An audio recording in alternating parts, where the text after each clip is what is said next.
Yo, yo, yo! What's up, everybody? Welcome to episode 68 of Climbing the Ladder.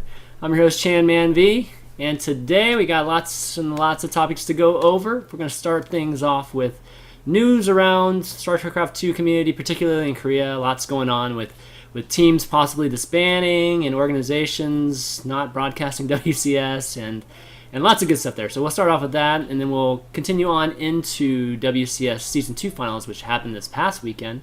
We got some of the ESL guys on here to give us the lowdown, the behind-the-scenes, semi-post-mortem maybe, about the event. And we'll talk about GamesCom too, since Richard and actually 3 out of the 5 of us were at GamesCom. So here's some about that. And then we'll end things like we always do with viewer Q&A with you guys. And you can call into the show by adding me on Skype. My Skype ID is ChanmanV. And when it comes time, I'll pull you on. I'll probably ask you what questions you're gonna ask, and then I'll pull you on. So I'll filter a little bit this time around. But I want to introduce our cast tonight. My 2 co-hosts each and every week. We got Mr. John Clark from Esports Solution. What's up, John?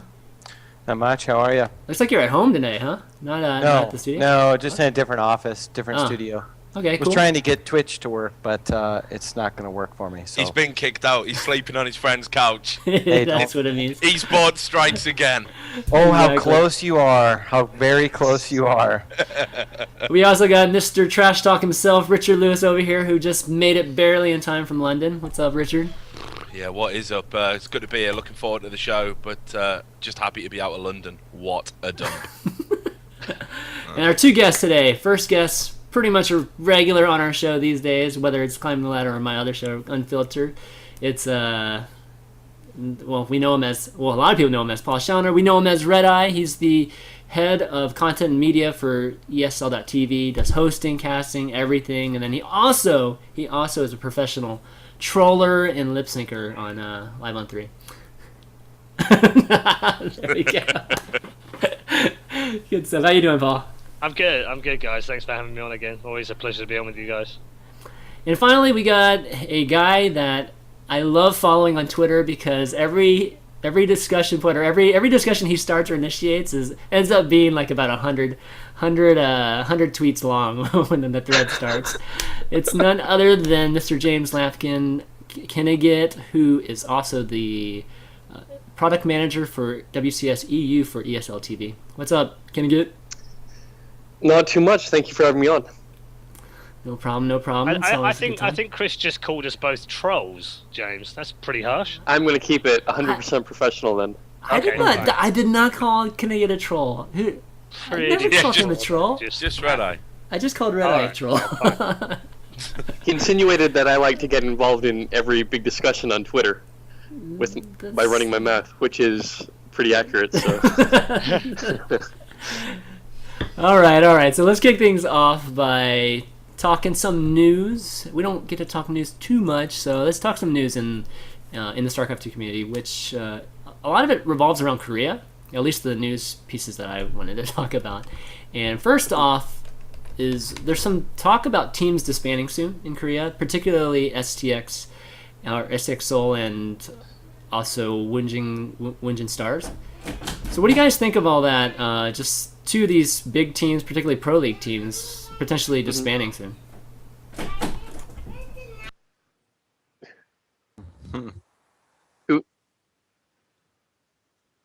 It's pretty sad. I mean, it's probably pretty likely, just based on the news, that at least one of them will go, if not both.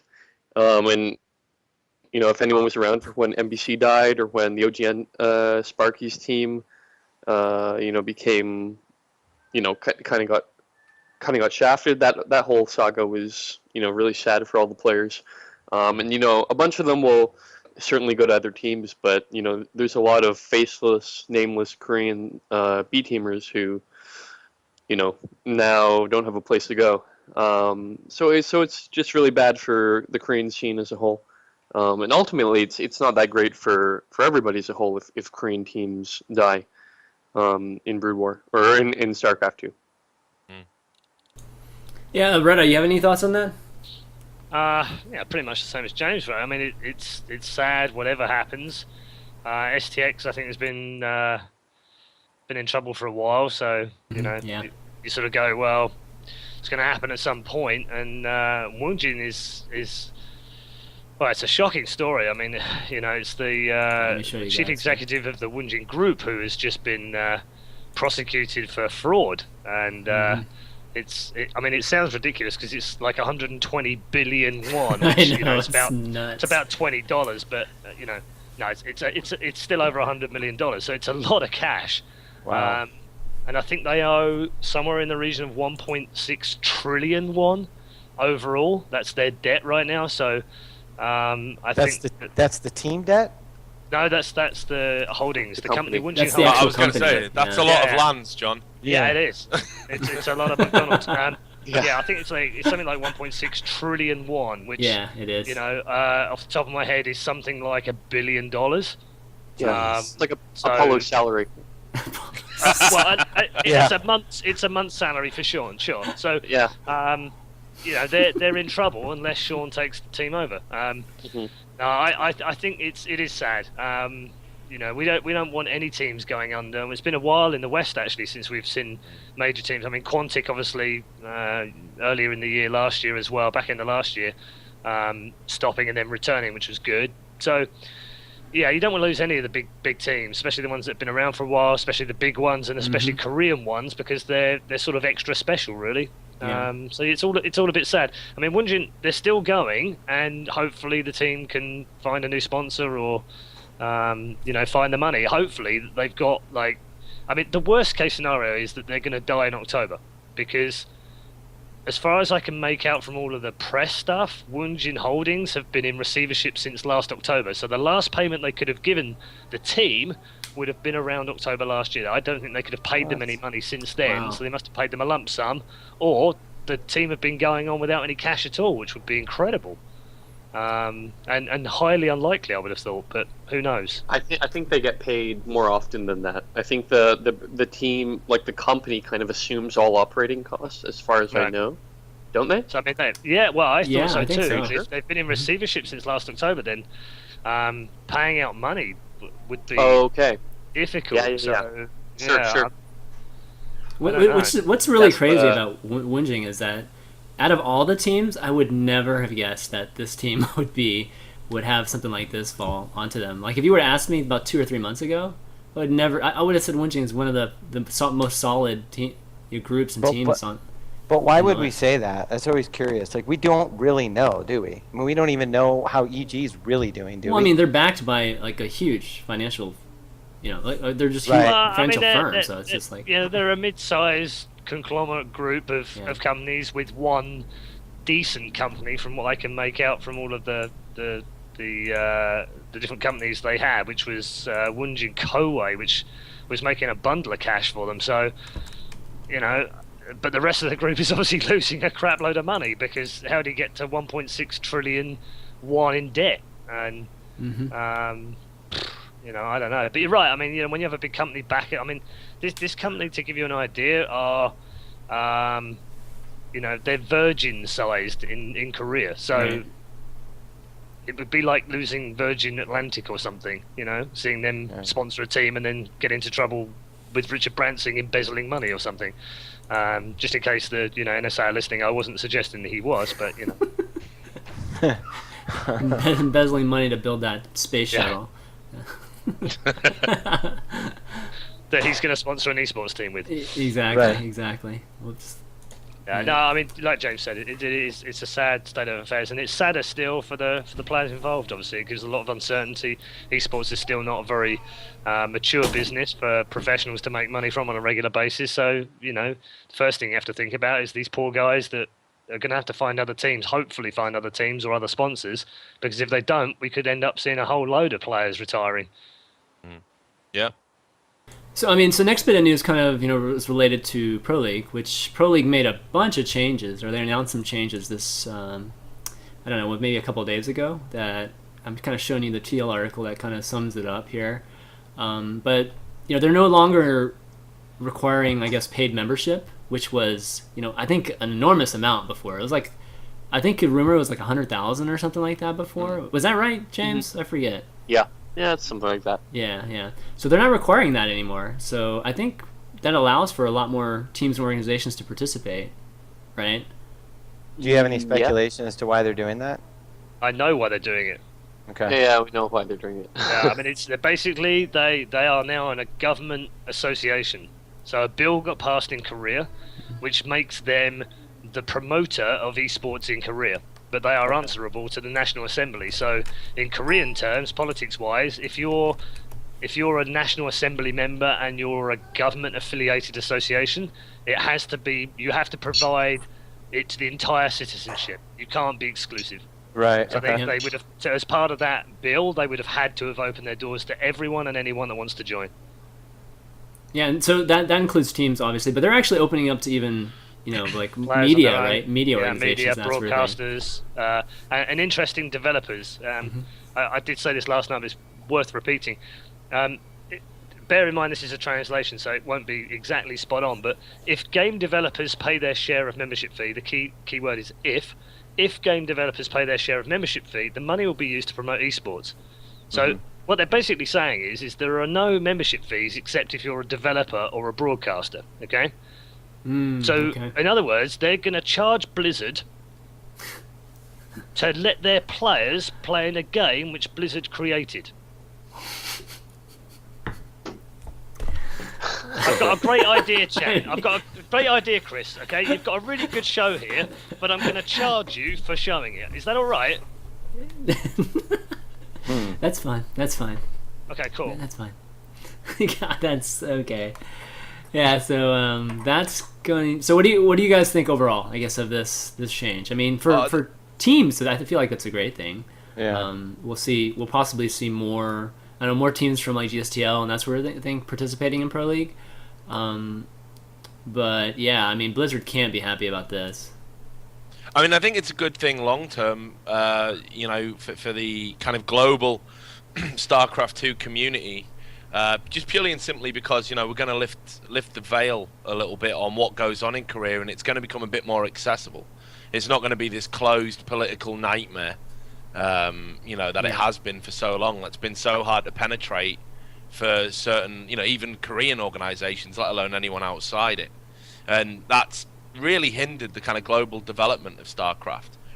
I think as well, it points to, and we've all got Kesper anecdotes. We all have stories about how ridiculous it is. Everyone who's worked in esports, and you don't even need to go to Korea to have your Kesper story. Everyone's got one. And, you know that there was stuff that just wasn't right. It wasn't perfect. And if you combine this with what we were talking about earlier, I mean, a lot of people in the West had held Korean esports up on this pedestal, made it out like it was the mecca of esports. But actually, there was quite a lot wrong with it. And there was, certainly with the team situation we were just talking about earlier, something quite rotten almost at the heart of it. Not everything was as it seemed. And I think all of this transparency that has to come in with the passing of this bill, as Paul has rightly pointed out, because it's, kind of a government mandate, is really going to help, make it way more accessible over here and opening it up to broadcasters and everything. It's definitely a huge step in the right direction, but you're absolutely right. I don't expect Blizzard are going to like it very much. I don't think many of the developers. I mean, Riot won't pay. Why would they pay? Yeah, I mean, do you see what Western organizations do you see kind of jumping on this thing and partaking media-wise or anything? Do you see anybody actually broadcasting Pro League on their properties and that sort of thing, or no? Or at least covering Pro League? Oh, you cut out there. Oh, did I? Oh, shoot. That's right. Yeah, just for me, I think maybe. Do you see any Western organizations really jumping on this thing, and from the standpoint of maybe coverage or anything like that? It's hard to say. I mean, if anyone was going to do it right, like wargaming, or I mean, like they seem to be everywhere. There's an opportunity to promote their games. Yeah, that's true. So I mean, in terms of maybe that's a mark. I don't see it taking off. Well, actually, I don't know. I guess if you think about some of the kind of games that have been popular in Korea and nowhere else, there is that kind of pay-to-win grind, nightmarish element that there's a little bit of overlap there in kind of the wargaming model. So maybe it'd work. But I just think historically and culturally, I don't see that game translating well to a Korean audience in the same way it would to a German audience. No, hang on, that sounds wrong. A European audience. Oh, man. That's what I meant, Is there guys. some affiliation to tanks and This isn't climbing the xenophobic ladder with Richard Lewis and Chris Chan. It's not that. But you know what I mean. Like, obviously, there's a historical element there that you can tap into and understand it. So, but Wargaming will give it a go, and ultimately they've got the money to give it a go. And if it fails, who cares? They'll be all right. All right. Okay, let's move on to the last bit, which is OGN not broadcasting WCS Season 3. And there was a little bit of a discussion. What was that? Is that actually confirmed? Well, I mean, Slasher announced it last night, right? Well, that must be true. No, what does that mean? What I asked was if it was confirmed. Okay, well, it hasn't been confirmed yet. But so, allegedly, OGN not broadcasting WCS. So, Season 3. I don't... Yeah. Okay. Oh, okay, so let's talk about this. So, at the very least, there were, whenever you guys were doing the Season 2 finals, right, there was some discussion on Twitter about, I think it was AdaBC or whatever brought it up, that basically there wasn't going to be any Korean coverage of the Season 2 finals. And I think most of the viewers that came from Korea were from, Africa, I think? So... I mean, is this kind of a trend, I guess? Is OGN and the Korean organizations really... I mean, is WCS even a priority for them? Okay, so I'll say this. So, on Tuesday, when all of the Korean players started to arrive, OGN sent 7 people to Germany. And they spent all week at ESL offices, at WCS finals, with the players filming their Star Hang show, which is like an hour-long show around StarCraft. And I hung out with their producers, one of whom is the old producer and director for the Brood War Star Leagues, and the second guy is the current Star League director. And I mean, like, in general, like, Korea isn't happy with WCS, but I don't think many people, if you ask them, are you happy with WCS, they give you a 100%, right? I think everyone's got problems. The Koreans certainly have a lot of those problems, but to say that OGN is just out, I don't think it's just that simple. Like, Korean politics, especially esports politics, is really just horrendous, and I'm really happy I don't have to deal with it too much. But they're just awful. So, I mean, even I think what it probably is they're just not going to be restreaming GamTV stuff or something like that, which was just weird kind of to begin with. Yeah. But I mean, unless they flat out, say we are no longer doing WCS, I think they're still doing WCS. Okay. But What do you got? I don't know 100%. But I mean, I can't imagine them sending 7 people to Europe to do WCS stuff when they know, on the Monday that these guys get back, we're gonna start putting out that we're not doing it anymore. That doesn't make sense. So Yeah. why do you think it would possibly? Why would this story be concocted then?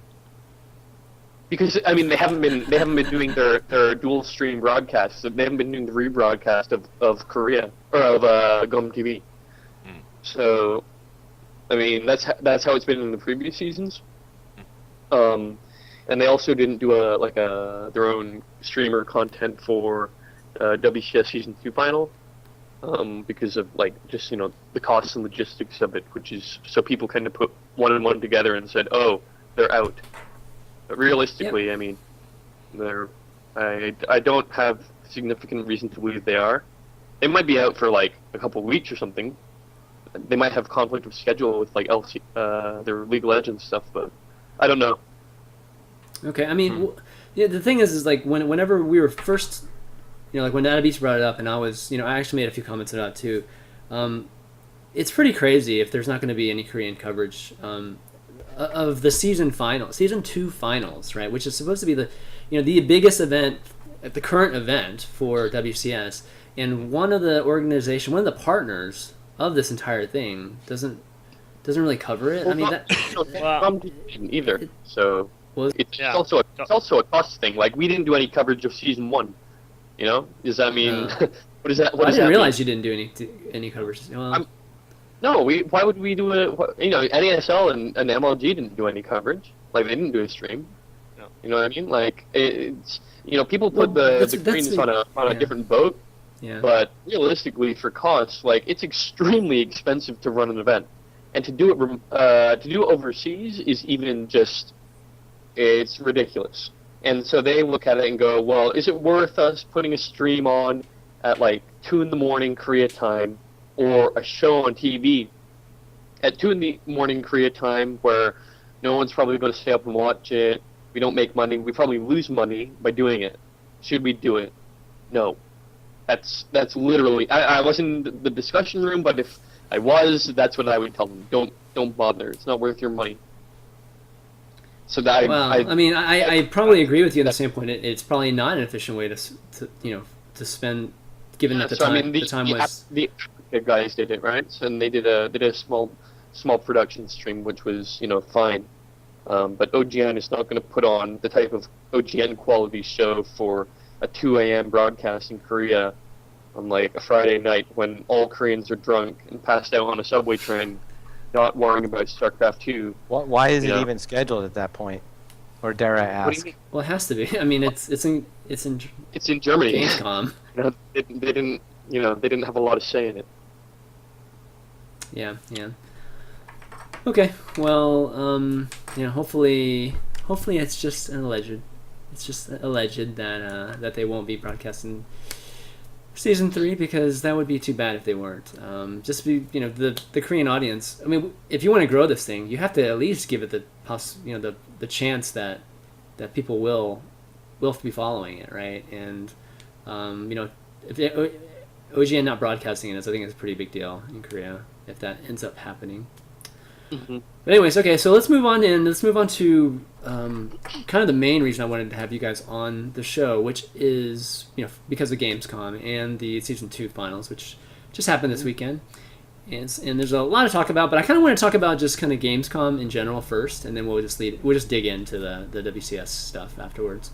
3 of you guys were there. Richard, Paul, and James were all there. What did you guys think of the event this year? I'll let Paul go Richard. first. Okay. I'll let because I Mr. Negative's coming soon. No, but it's like I want to test his pulse, okay, and just see where he is on it before I say what I say. Should we do Good cop, shit bad sandwich cop. then? Yeah, let's go for the shit sandwich. Alright, okay. Yeah, all the non-English people right now are going, what the fuck are they on about? So, I mean, my Gamescom experience is very limited. That sounds a bit odd because I was obviously there for what seemed like actually a year, because we were building stuff out about 12, 13 days before the actual event. So I was toing and frying from the event and saw it sort of build and grow. But I very much concentrated on the CM Storm Arena, which was part of the WCS stage and also the stage at the back, which was a multi-stage. So I did Infinite Crisis for the first day, and then I did 3 days of WCS. So my experience of Gamescom is very limited to the back end of Hall 8.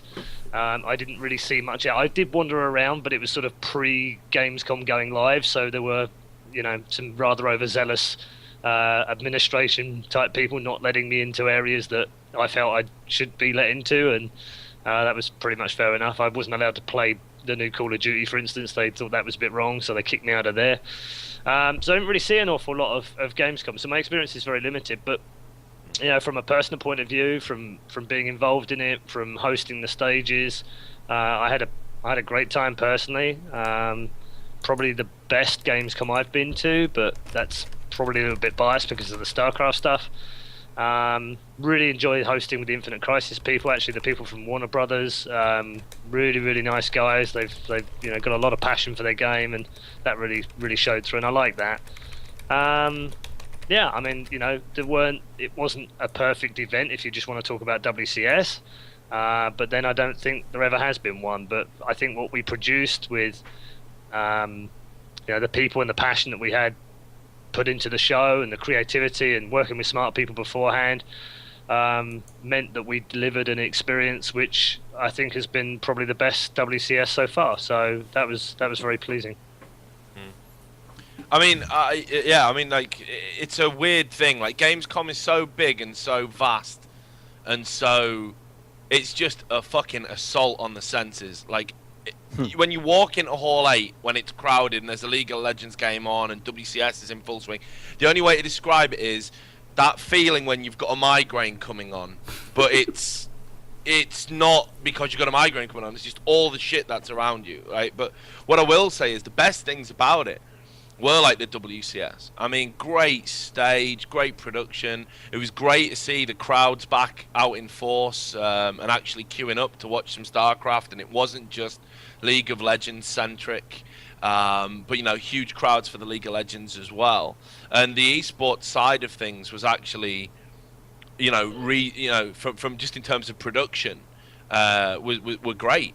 I pity the ESL and even Riot. Although perhaps you shouldn't pity Riot too much, because they're fucking loaded. But yeah, you know, because working in the Gamescom environment for anybody is horrible. You are on tight schedules. No one respects the sound regulations, everyone. So you've got all these like exhibitors, and they're all next to each other, and each one's like, okay, well, our music's going to be louder, and everyone's got told, you know, you've got a decibel level you have to stay at, but they creep it up, and it gets into this whole spinal tap situation. Wow. Yeah, mine goes up to 11. So you had Wargaming and Firefall, prime example, next to each other, right? These two exhibitors, and every time Wargaming are doing these women coming out dressed in like warplane pilot costumes, doing a mad, you know, body popping, shaking their ass for the crowd while they launch T-shirts into this, you know, baying crowd of over-enthusiastic Germans. And Firefall are next to them, and they're watching this, and they go, "Fuck that, we can do better." So bang, it goes loud, and then they start telling people to stand in the walkway, so you get bottlenecked in. So no one's respecting the space, no one's respecting the noise, and it becomes this like massive competition. And because of those problems that creates, it's actually hard to even just do something like walk from one end of the hall to the other. So, you know, let's say you've got a host who needs to be on stage, like a wonderful ReDeYe, you know, and let's say he gets caught a bit short between he's about to do an announcement. Woe betide, he needs a pee because, yeah, you know, how are you getting from one end of the hall to the other? Well, you ain't. Right, so you know, totally pity all of those guys. In terms of what that experience creates for fans, I would say it's very mixed. And I'd say the people who suffer the most are probably the hardcore esports enthusiasts, because there's no getting away from the fact that as big as Gamescom is, and it's a must attend. If you work in the gaming industry, it is a must attend. You have to be there. But the hardcore esports fan, they just want to watch their game, you know, in a nice arena, in a nice environment, and that's all they're really there for. And some people queued up from 7 in the morning to do that, and it was the casual shit that rained on their parade, and that was both for League of Legends and StarCraft fans, and I think that's a shame. I agree it's a shame, but I don't think it was as bad as that, because I don't think it was a complete thing. I think it was very much a mix of people, and for sure, you know, it is a gaming convention, and you will have what I call through traffic, who, you know, want to take a seat and eat their roll and just take the pressure off their feet for an hour, and they sit there, you know, staring at the screens going, "What the fuck is this on these screens? Oh well, I've got a chair, I'll be alright for an hour." And sure, there are those people, and they're bloody annoying, but on the same side of that, it's very difficult to filter that out unless we start charging people to actually enter the specific arena, which, you know, we didn't want to do, but we've discussed it, and, you know, who knows, maybe we do that next time. But don't forget, people have got to pay to get into Gamescom in the first place. Making them pay again is tough. Making them get tickets is tough. Organisation is tough. Restricting people to go into an arena is tough. You know, it's not a simple thing to solve. And we had 4 or 5 very smart people in a directors meeting at ESL the other day talking about this, and we couldn't agree. So, you know, I don't know what the actual answer is, but we will definitely look at it. I mean, I'm not going to skirt around it, and I don't think James will either. We're both men enough to take it on the chin that we didn't get that bit right. I don't know. I mean, I think maybe you're being a little bit harsh on yourself there. I mean, I saw the Reddit threads that went up as well, and to be honest, I mean, you got it right. There was some stuff I thought was just whiny bitch stuff, and I thought there was some stuff that was valid. But generally, I was like, Really, you're whining about that? Like, what the fuck? Like, I mean, But I can see their point. I mean, I would feel the same Yeah. way. You know, I think, you know, we didn't have, and James can correct me if I'm wrong, but I don't believe we had any ESL full-time staff dealing with people to get to their seats, because I didn't recognise any of those people. Yeah, And yeah, we they- did. We did. Okay, so you know. No, and we did not. We did not. We did not. No, exactly. I didn't think we did. And